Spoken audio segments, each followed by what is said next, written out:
Before we get into today's show, let me tell you about the latest deal from Mike Lindell, MyPillow. Once again, the big box stores have canceled their orders simply because they don't agree with Mike Lindell's politics. They don't like it because he supports President Trump. Well, he's going to pass that savings on to you. No more middleman. And boy, does he have some great deals on the Giza Dream sheets and the Percal bed sheets. Listen to this. Giza Dream queen size, normally $139.98. Your wholesale price, $69.99 when you use promo code Joey. King size, only $79.99. The Percal queen size, normally $89.98. Your wholesale price, $29.98 when you use promo code Joey. Just call 1-800-893-4059 or go to MyPillow.com. Always use promo code Joey. Free shipping options available. This allotment's not going to last very long. When they're gone, they're gone.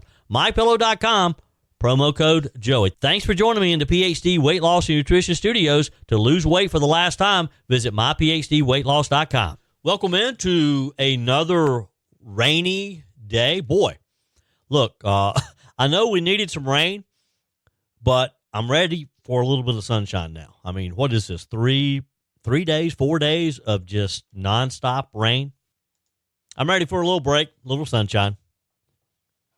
Appreciate you spending a few minutes of your day with me. A federal judge ruled yesterday that President Donald Trump does, in fact, have the authority to invoke a wartime law to deport members of a Venezuelan gang he designated as a terrorist group.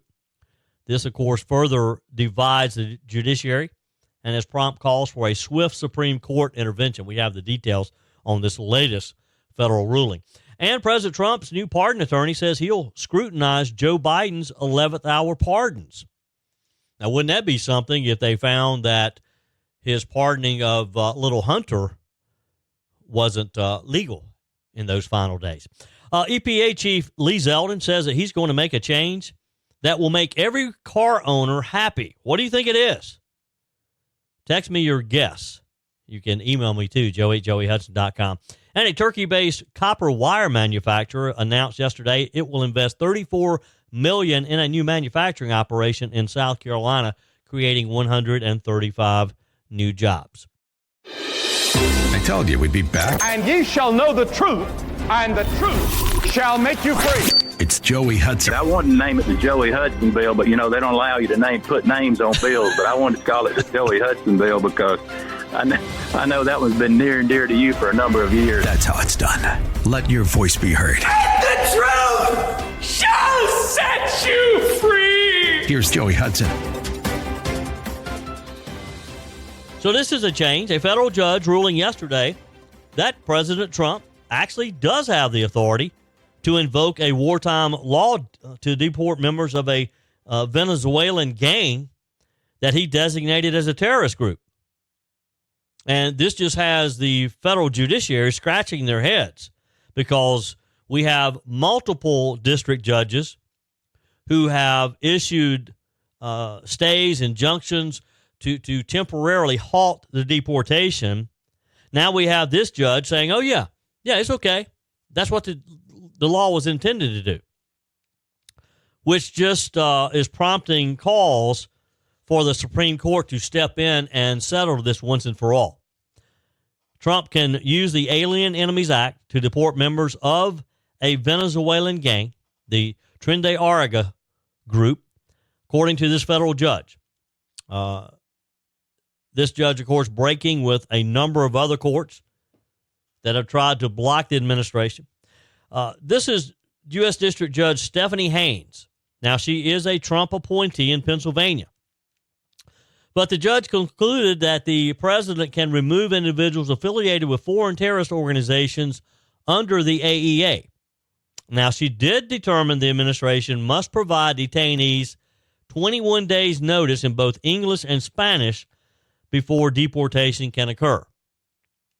Wow. I mean, okay, I'll give that one to her.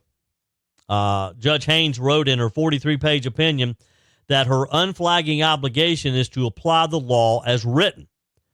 She wrote, having done its job, the court now leaves it to the political branches of the government and ultimately to the people who elect those individuals to decide whether the laws and those executing them continue to reflect their will.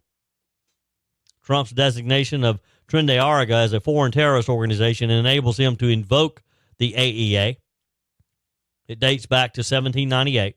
It permits deportations during an invasion or predatory incursion by a foreign power. Though the law has previously been used only during wartime, the Trump administration invoked it back in March. The Democrats have been standing on their head ever since. They don't quite know how to respond. Well, actually they do, because they prompted the American Civil Liberties Union to file multiple lawsuits challenging Trump's use of the AEA, and now urging the Supreme Court to resolve the matter nationwide. Haynes' ruling, of course, contrasts with decisions from other federal judges in Texas, in New York, in Colorado.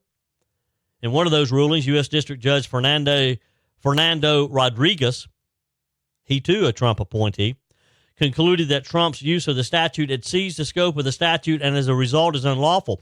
Now, how can you get two educated people? You got to assume that these judges are fairly educated. They've been to law school and they've been appointed as a judge, to come up with two totally different opinions on whether or not this law can be used. How does that happen? Judge Haynes stopped from weighing in on whether gang members specifically fall under the AEA's jurisdiction. She limited her ruling to Trump's authority to act against designated terrorist groups. So basically, she doesn't have an opinion, or at least she's not expressing her opinion, as to whether or not Trinde Ariga is a terrorist group. But she is saying that the law gives President Trump the authority to designate terrorist groups and to use the law to deport terrorist groups. So her decision lifts this temporary block that she issued last month and allows the administration to proceed with deportations in the Western District of Pennsylvania, contingent upon the proper notice. She said the court recognizes that it may need to conduct further analysis and consider additional issues related to the specifics of notice in the future.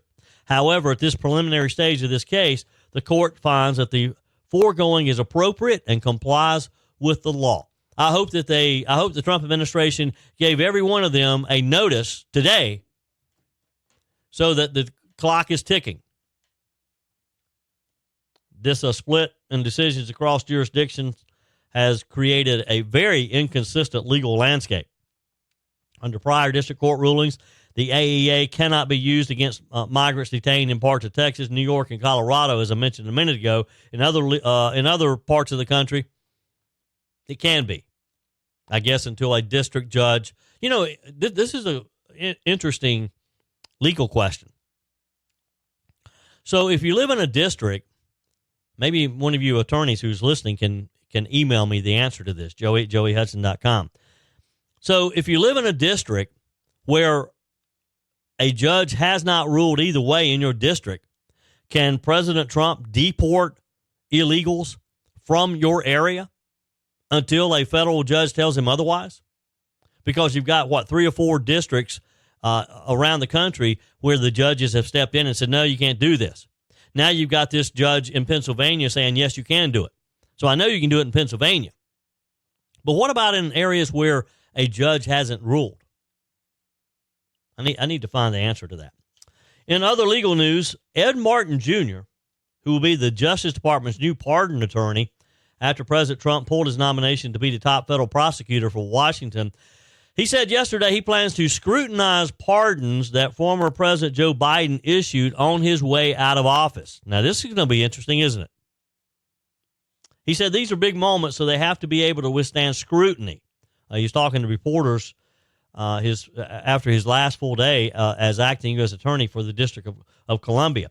As you know, Biden had a number of pardons. He pardoned some of his siblings and their spouses in January on his last day in office. He also pardoned Dr. Anthony Fauci, retired General Mark Milley, and members of House committee that investigated January 6th attack on the Capitol. None of them have been charged with any crime. The pardons were designed to guard against possible retribution by Trump. Trump pulled Martin's nomination last week amid bipartisan opposition when he realized he didn't have the votes. Instead, Martin will serve as an associate deputy attorney general and pardon attorney. And boy, that's in his new role. He'll be the director of the weaponization working group at the Justice Department, and having him going through these pardons, that's better than having him as a U.S. attorney, isn't it? This is going to be fun. It's going to be fun to watch. As you recall, in announcing his last-minute pardons, President Biden and his family had been subjected to unrelenting attacks and threats motivated solely by a desire to hurt me, the worst kind of partisan politics, Biden said in his explanation. Unfortunately, I have no reason to believe these attacks will end. Now, Mr. Martin told reporters he believes Biden's pardons need some scrutiny. He said they need scrutiny because we want pardons to matter and to be accepted and to be something that's used correctly. So I do think we're going to take a hard look at how they went and what they did. Good for him. Are you ready for this? I dropped over 30 pounds on the PhD weight loss plan. No Ozempic, no shots, no meds. Look, I refuse to rely on prescriptions for life, and you probably feel the same. Joey Hudson here. Here's what Big Pharma won't tell you. Your body already makes GLP-1. That's the hormone that fights hunger. PhD helps your body produce it naturally, faster, and without side effects. With PhD, there's no muscle loss, no rebound weight gain, and no cravings. Just real, lasting weight loss the natural way. Right now, get a free body scan and personalized metabolic assessment. It takes 5 minutes and shows what's really happening inside your body. You'll walk out knowing how to flip your fat-burning switch. No shots needed. Don't trade your health for a quick fix. You can do this without Big Pharma and without the drugs. Plus 15% off when you fully commit to your program and the PhD Get Results Guarantee. Call now 864-644-1900. Start today. Call 864-644-1900 or visit myphdweightloss.com. We're all pretty familiar with what Doge did because it really captured our attention very early on as Elon Musk and his crew jumped in there on day one and worked to find fraud, to find abuse, to find waste. But as the Trump administration is really kind of getting settled in, we're starting to hear various other agencies announce changes that they're considering. Yes, Doge grabbed the headlines, but there's a lot of great work going on in other departments. And let me give you an example. Environmental Protection Agency Administrator Lee Zeldin hinted this week that he's preparing to roll back one car feature that every driver hates. Can you guess what it is? Zeldin tweeted in a post that has since racked up more than 8 million views, start-stop technology, where your car dies at every red light so companies get a climate participation trophy. EPA approved it, and everyone hates it, so we're fixing it. Now, that's some good news, isn't it? I hate that feature. Don't you? When you're sitting at a stop sign or a stop light and your car just cuts off, it's the craziest thing I have ever known in a car, in a vehicle. And they just did it because of some crazy climate change during the Biden administration. Well, and you could probably give even Obama and the Clintons some credit to that, too. The feature kills internal combustion engines at red lights. It's been promoted by proponents for being able to conserve fuel and cut down on pollution. Wow. Now, critics question whether the feature can wear down the car's battery or engine more quickly. I mean, it just makes sense, doesn't it? That a engine starting and stopping, that can't be healthy for it. The off-cycle CO2 reducing tech has its origins in a federal rule proposed under former President Barack Obama in 2012. See, I told you Obama had something to do with it. It didn't take effect, though, until new fuel economy standards reduced greenhouse gas emissions 5 years later. So between 2012 and 2021, the number of vehicles produced with a stop-start feature due to the carbon credit surged from 1% to 45%. Up to 65% of vehicles had the technology included in new models by 2023. The smart stop tech can improve fuel economy by between 4% and 5%, according to past EPA estimates. But it hasn't shown clear reductions in emission tests, according to an EPA spokesperson. If finalized, automakers could no longer receive any credits to produce the stop-start tech in new models.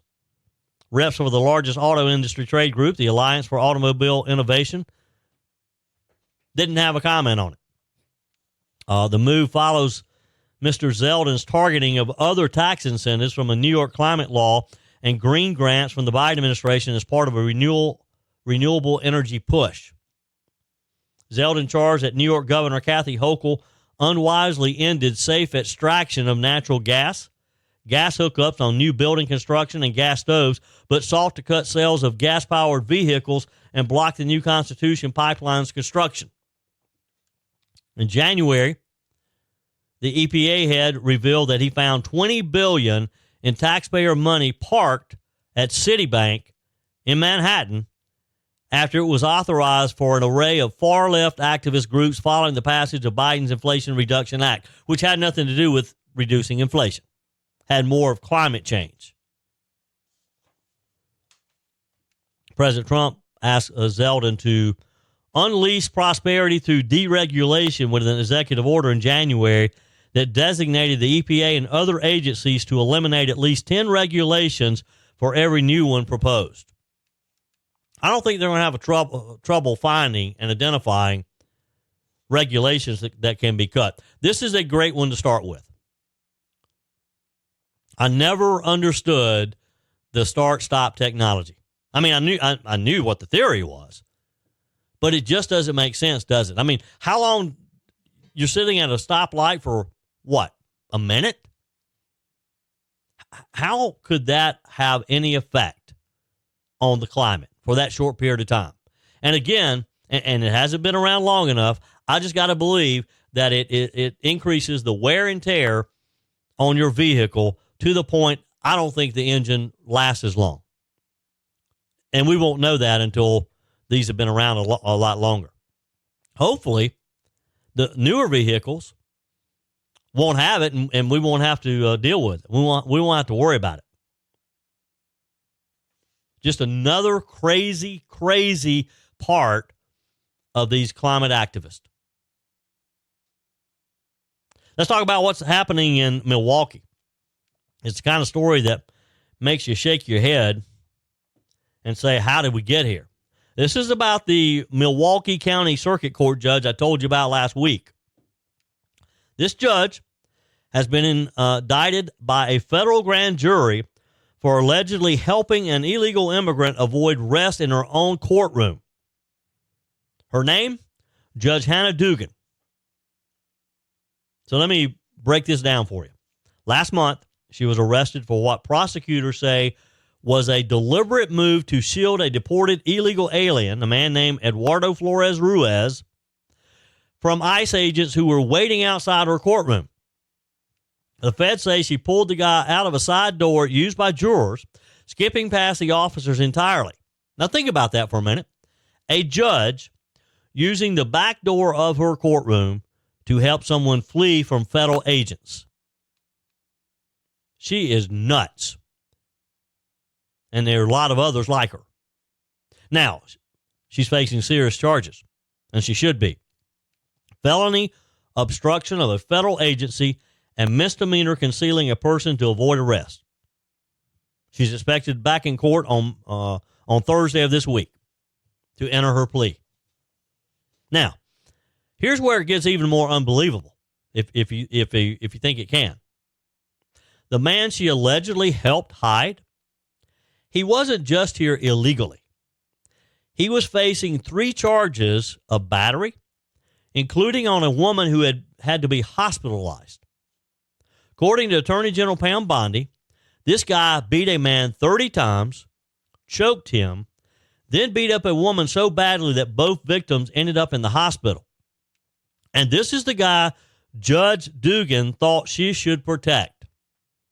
Wonder how she'd have felt if he had turned on her or a family member of hers. I mean, What are we doing here, folks? How are these people justifying this? Here's what DHS Secretary Kristi Noem had to say. We shouldn't be able to allow that in this country. Even judges need to be held accountable, and I agree with that. Absolutely right. This isn't about politics. This is about the rule of law. This is about law and order. And a judge should know this better than anybody. Shame on her. I hope they throw the book at her literally. Put her in jail. I mean, judges following the very laws that they're sworn to uphold are not following the laws that they're sworn to uphold. Because when they don't, we get chaos. We get criminals slipping through the cracks. We get victims left wondering who's really looking out for them. This isn't a sanctuary policy. This is sanctuary insanity. And let's be honest here. This never would have come to light if it weren't for the Trump administration's zero-tolerance stance on obstruction and immigration fraud. DHS, ICE, the FBI, they all work together to make this happen. That's what law enforcement coordination is supposed to look like. They're supposed to be helping one another. And I suspect that this judge will never sit on the bench again. She shouldn't. The Wisconsin Supreme Court has already temporarily relieved her of her duties. And they're right. She shouldn't be presiding over any cases until this one is resolved. Now, of course, Dugan's legal team is protesting, saying that this is all political. One of her attorneys even said that her arrest wasn't in the interest of public safety. I'm sorry here. Did I miss the part where helping a violent offender escape federal custody is not a threat to public safety? How can you make that argument? If you or me or anyone else had done the same thing, we would have been charged immediately. This is just outrageous. So now the ball's in the court, in the justice system. The very one Dugan was supposed to represent. Let the law play out. Let the evidence speak. But make no mistake, if she's guilty, she should be held accountable just like anyone else, maybe more, and she should never be allowed to be a judge again. Your comments are welcome on the Firmin Ford text line, 864-477-JOEY. That's 864-477-5639. Emails always welcome, joey@joeyhudson.com. Speaking of the Firmin Ford text line, it's never been more important to support locally run businesses owned by people who actually live here in the upstate. Let me take a minute to talk with you about our friends at Firmin Ford. If you're looking for a new vehicle, maybe a great pre-owned vehicle, one you could trust, or maybe you're looking to order that special vehicle. Either way, if you want a new one, a brand new one, or a pre-owned that you can trust, the folks at Firmin Ford, they're there to help you. Their name is on the sign because their name is on the line, because every single transaction is important to them. Jim Firmin, Matthew Firmin. They do business the right way. When you stop by, when you give them a call, or maybe when you just send them a quick email, you're always going to have access to a member of the Firmin Ford family. And by the way, they also offer great service, and you're not going to have to wait weeks and weeks to get it done. And you do not have had to purchase your vehicle at Firmin Ford. Doesn't even have to be a Ford. They service all makes and models. Visit my friends at Firmin Ford online at firminford.com, firminford.com. Planned Parenthood just dropped their brand new annual report. It covers October 2022 to September 2023. Now, it's their first full report after the Dobbs decision. You remember that one, right? The Supreme Court finally overturned Roe v. Wade. It was a major victory for life. A decision 50 years in the making. But folks, if you thought Planned Parenthood was going to quietly pack up their scalpels and shut down shop, think again, and this report proves that. I've looked through every page of it, and it's surprising. It's jaw-dropping, actually. You ready for this? Planned Parenthood performed 402,230 abortions during that reporting period. Think about that for a minute. Let that number sink in. 400,000. That's roughly 4 out of every 10 abortions nationwide. They are, some people will say, the McDonald's of abortion. Now, let me ask you a simple question. Is that what a healthcare provider looks like to you? Over 400,000 abortions. And meanwhile, prenatal care, just 7,008 women. And that's not a typo. 7,000. That's a 57-to-1 ratio. For every 57 babies aborted, only one woman received prenatal care. No, that's not a healthcare provider. That's an abortion mill. Now, the other question is, well, what about adoptions? How many adoption referrals? 2,148. That's it. You're telling me with all this talk about choice, the option of adoption barely even registers in the overall scheme of things with Planned Parenthood. So what's the real mission here? Carol Tobias over at National Right to Life nailed it. She said, quote, "The abortion giant's primary mission to destroy preborn children cannot be more clear." And she's right, isn't she? This is a business. Planned Parenthood isn't about helping women or giving them options. It's about one thing, abortion. And these numbers prove that. Abortions on demand for any reason at any time. They call themselves a force for hope. Hope? Hope for who? The unborn baby doesn't stand a chance. What they offer is a dead baby. That's the outcome. That's the end game. That's their service, killing babies. Now, let's talk about the money, because this isn't just a tragedy. It is a racket. It's a scheme. Planned Parenthood pulled in over, you ready? $2 billion in revenue last year. $2 billion with a B. That makes them one of the most profitable nonprofits in the country. And guess what? And here's the real sickening part. Nearly $800 million of that, $792.2 million to be exact, came straight from you and me, the taxpayers. That's 39% of their revenue coming from government reimbursements and grants. Your tax dollars, my tax dollars, funding this abortion empire. And remember, in the wake of Dobbs, they couldn't legally perform abortions in some states. But they didn't stop. Nope. They just turned around and started facilitating support for women to travel across state lines to abortion-friendly states. That means Planned Parenthood became a travel agent for abortion tourism, if you will. Coordinating, funding, helping women cross state borders just to end a pregnancy, to kill a baby. So we defunded abortion in some states, and they turned around and used our money to export it somewhere else. Brilliant loophole, isn't it? If you support them. Absolutely disgusting. Now, I want you to think about this from a basic moral standpoint. Planned Parenthood claims to be about women's health. So where's the comprehensive care? Where's the real help for pregnant women who want to keep their babies?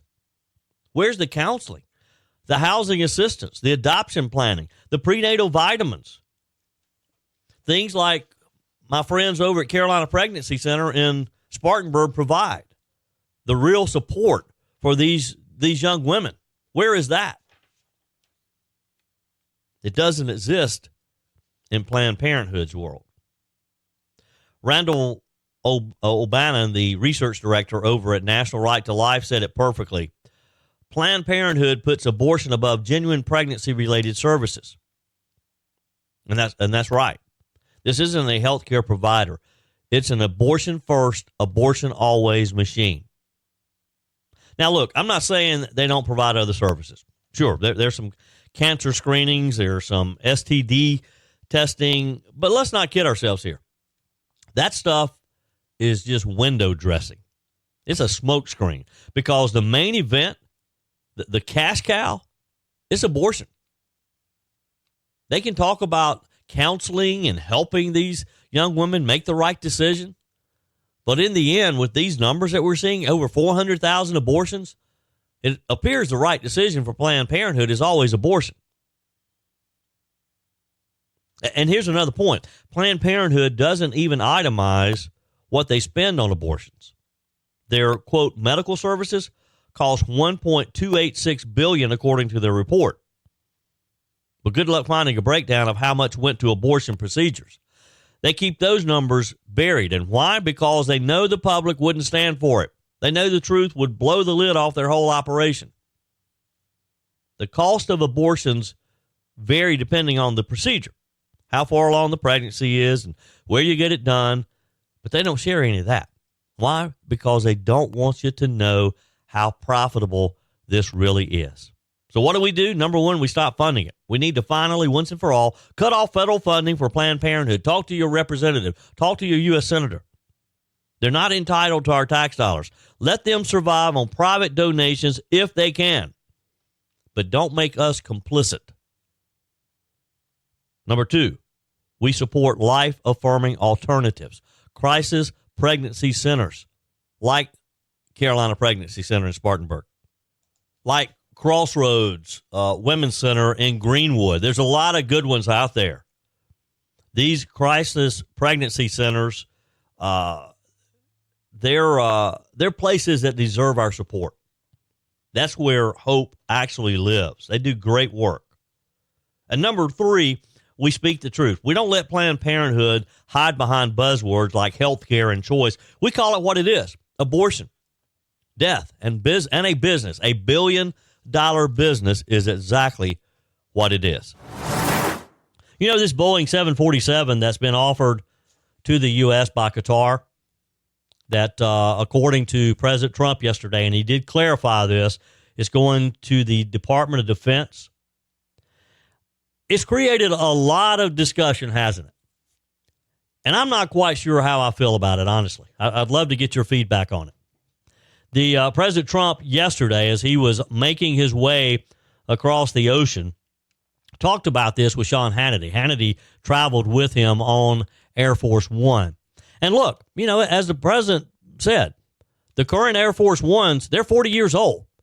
So, yes, I do think it's probably time to update them. And there's a contract with Boeing to do that. President Trump signed it himself in his first term. They've gotten way behind, though. And now they're projecting that they will not be able to deliver those until after Trump leaves office. So the Qatar's royal family offered to donate a $400 million jumbo jet that could serve as a temporary Air Force One. The White House has pushed back against criticism of the president, saying that any gift from a foreign power is always accepted in full compliance with the laws. Now, President Trump wrote on True Social during his Saudi visit, saying the Boeing 747 is being given to the United States Air Force Department of Defense, not to me, in all caps. He said it's a gift from the nation Qatar that we have successfully defended for many years. It will be used by our government as a temporary Air Force One until such time as our new Boeings, which are very late on delivery, arrive. And he explained to Sean Hannity why he felt it's appropriate to accept a gift. These planes, the plane that you're on right now is almost 40 years old. And when you land and you see Saudi Arabia and you see UAE and you see Qatar and you see all these, and they have these brand new Boeing 747s mostly, and you see ours next to it, this is like a totally different plane. It's much smaller, it's much less impressive as it is. And, you know, we're the United States of America. I believe that we should have the most impressive plane. So anyway, so they said to me, we would like to, in effect, we would like to make a gift. You've done so many things. And we'd like to make a gift to the Defense Department, which is where it's going. And I said, well, that's nice. Now, some people say, oh, you shouldn't accept gifts for the country. My attitude is, why wouldn't I accept a gift? We're giving to everybody else. Why wouldn't I accept a gift? Because it's going to be a couple of years, I think, before the Boeings are finished. And they'll be wonderful when they're finished. Now, of course, some Democrats, led by Representative Richie Torres from New York, are calling for an ethics investigation over the gift. They wrote to the Government Accountability Office criticizing the deal as a flying grift arguing that it violates the emoluments clause of the U.S. Constitution. That clause specifically prohibits any person holding public office from accepting any emolument, office, or title of any kind whatsoever from any king, prince, or foreign state. Torres wrote, I'm writing to express alarm over reports that President Donald Trump is poised to accept a luxury aircraft, a Boeing 747-8, from the government of Qatar. The plane, so opulent it has been described as a palace in the sky, is set to be made available to President Trump for official use as Air Force One and then for private use once he leaves office. Trump questioned why taxpayers should foot the bill for the aircraft when the U.S. can get one at no cost. He said, the big savings will be spent instead to make America great again. Only a fool who would not accept this gift on behalf of our country. Thank you for your attention to this matter. Now, this all started when reportedly President Trump toured the plane back in February when it was on the tarmac of the West Palm Beach airport in Florida. The gift has reportedly been tied up with legal reviews as the White House counsel's office and the Department of Justice review the legality of the president accepting such a pricey gift from a foreign nation. How do you feel about this? Should it be accepted? You know, I've had some people who have texted me and emailed me and said, well, you know, how do you trust it? How do you know that there's not some kind of tracking device that was built into the plane? And it could be a safety issue for the president. There are a lot of questions. I don't know. This one's above and beyond me. Look, the Democrats aren't the only ones who have questioned it either. There's been some Republicans who have questioned it as well. The current Air Force One fleet includes 2 planes. Trump awarded the Boeing a $3.9 billion contract in 2018. Think about that. 2018, they still haven't delivered. The construction of the jets is now expected to be completed in 2029. Wow. How do you get that far behind? Somebody explain that to me. Good news for South Carolina. A Turkey-based copper wire manufacturer announced yesterday that it's investing $34 million to establish a 91,000 square foot facility that will manufacture superfine electrolytic, I guess so, What is that? Electrolytic oxygen-free EOF copper wire. This will take place in Fairfield County. Mega Metal, which has more than 700 employees and distributes products to more than 30 countries, said the project would create 135 new jobs in South Carolina. Once fully operational, the facility is expected to produce 55 million pounds of wire annually. A spokesperson for the company said through this investment, Mega Metal is poised to become a key player in the U.S. supply chain, offering strategic support to high-demand industries across the continent. Operations are expected to start in September. Governor Henry McMaster wrote in a statement, this $34 million investment and the 135 new jobs will bring opportunity to Fairfield County, boosting the region's economy. Manufacturing is thriving in South Carolina. McMaster said, I'm confident Mega Metal will be well positioned with our strong workforce. The project will be Mega Metal's first South Carolina operation. So that's going to be great for Fairfield County. Great jobs. That's it for today's edition of Just the Truth. Thanks for joining me in the PhD Weight Loss Studios. To lose weight for the last time, visit myphdweightloss.com. If you haven't joined my mailing list yet, visit my website, joeyhudson.com. Click on the Connect with Joey button so that you can receive our emails and the most up-to-date news. Also, join me on my YouTube channel. Be sure and like, comment, and subscribe. Just search for Joey Hudson. As always, thanks for spending a few minutes of your day with me. Do me a favor and forward this episode to a few friends. Just click on the share button and send to your contacts. We need to build an army of conservatives to win our country back, and we can do that by continuing to share the truth with our friends and family. Keep those comments coming via the Firmin Ford text line, 864-477-JOEY. Email to joey@joeyhudson.com. And I love your messages on the MyPillow message line. Again, that's 864-477-JOEY, 864-477-5639. Be sure and take advantage of the MyPillow special, just $14.88 on the standard MyPillows when you use promo code Joey. Order online at MyPillow.com or call 800-893-4053. We're back again tomorrow and hope you'll plan to join us. Until then, remember, God's got this. He's still in control.